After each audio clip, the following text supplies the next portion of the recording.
Selain bekerja pada sasaran fisik, program TMMD ke-111 Kodim 0718 Pati, anggota Satgas juga mendampingi kader keluarga berencana Desa Taman Sari untuk sosialisasi KB implan di lokasi sasaran TMMD.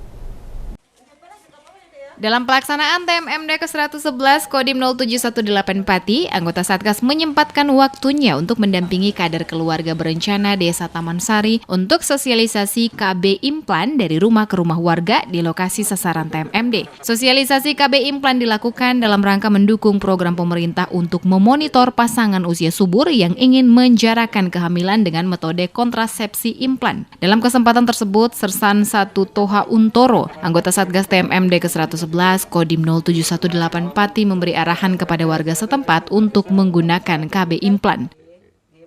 Selain di sasaran fisik, kami dari anggota Satgas melaksanakan sosialisasi pendampingan dengan Ibu Mudin atau Kak Orkestra dalam sosialisasi KB implan.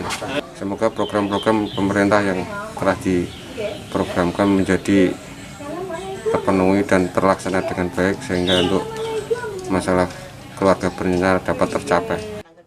Sersan 1 Toha Untoro berharap program pemerintah keluarga berencana dapat tercapai dengan baik.